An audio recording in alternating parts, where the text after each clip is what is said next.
What's up, jabronis? So I'm doing a review on the 4-inch lift kit from Rough Country, and it's about $500 on eBay and Amazon and stuff, and I just kind of want to give the realistics of it, because it says that you can just swap it on and you're not going to have a problem. Obviously that's not the case. Everyone kind of can figure that out. There's some small things that have to be adjusted, and also some things that you have to purchase with it. Some people say that you have to extend the brake lines. A lot of people say that you don't. It all just, at the end of the day, these YJs are built somewhat differently, no matter what edition it is. This is a 95 YJ, and at the end of the day, for some weird reason, not everything is exact same spec, even though it was machined properly. So let's start with the front end. I'm going to tell you right off the bat, definitely have to extend the brake lines. There's no way around that. You have to extend the brake lines. These are the Rough Country brake lines extensions. I think it was 30 bucks for that one, or for the pair for the front, maybe 40. Also for the, let's see, for the steering. So another thing that you're gonna have to do, this guy here, this has to be pushed up. This goes to the shifter for park, reverse, neutral, drive. You're gonna have to push that rod up. That's definitely has to happen. Let's see what else. And you can also notice the amount of clearance I'm getting here. It's a good amount of clearance. What else? And those are the brake lines. Came out pretty well. While we're down here, we'll go ahead and check out. This is the rear brake line. I haven't put it up yet. I haven't really put it away. I kind of just coiled it. There's that guy that had to weld this because the past guy totally ruined it, so I had to fix that. But these are just stock track bars. You can choose to take those off or put them on. I'm gonna do more research whether or not if I want to keep those on. But that's the rear brake line. You don't have a choice. There's no way around it. If you notice that rear leaf spring here, everything lines up properly. You're not really having too much of a problem. I'm gonna come on the other side. So when you're installing this, I used a ratchet strap, because when these leaf springs are finally on, there's actually a nipple on, where is it? I think this block here. And you have to line that little nipple up with the axle here. And this thing wants to go from side to side, and the only real way to do this is to ratchet strap parts of the car so you can pull this leaf spring this way or this way. Other than that, you just use a jack and get the leaf spring to go up enough. What else is going to be a problem? Obviously, there's a couple of bushings that don't come with it, but most bushings are coming with it, so there's not too much to worry about. The primary bushings do come with it, and it's all stated on their website. What else needs to be changed? I'm not getting any drive shaft vibration for the rear shaft. I wasn't getting any vibrating. Those came out fine.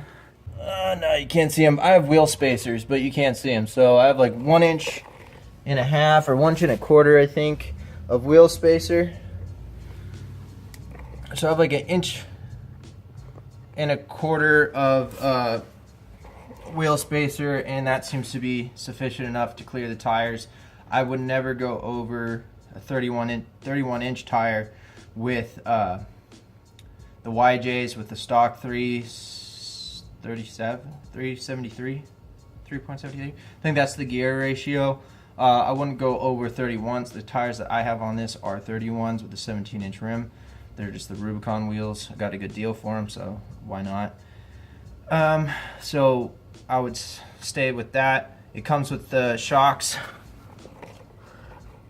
Comes with the shocks here, and shock mounts, or not shock mounts, shock bushings that are in between there. So that's okay. So you do have to tap this. There's this bracket here does have to get tapped. So it'll just go straight into here, but there's one tiny mount right here. There's a little nut. That little nut does have to get tapped into this bracket. It's super easy. You can just put the bracket on first and then just drill it out. I think it's like 1/4 inch thick of a hole, or a 1/4 inch hole on it. But yeah, so this is, again, the nipples are on this mount there, and you have to line up the leaf spring. So that's just another little thing to know. So I just wanted to do a quick review on it. So you just can't get away without the brake lines, and you definitely have to extend that park reverse neutral drive shifter thing. I didn't get any driveline vibrations, but it is possible to get driveline vibrations. It just depends. That's what I was talking about, the specs of the Jeeps. Some of them are just built differently. So know that. There's no way around it. You can install it with the non-extended brake lines, but know this, that you are literally, if you flex at all, you will rip that thing right out, because it's just a rubber hose for stock. So just know that's going to happen.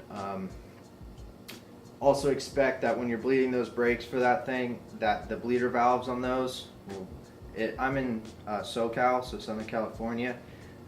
It wasn't too bad. There's no really rust down there, but just know that those things are definitely going to be frozen.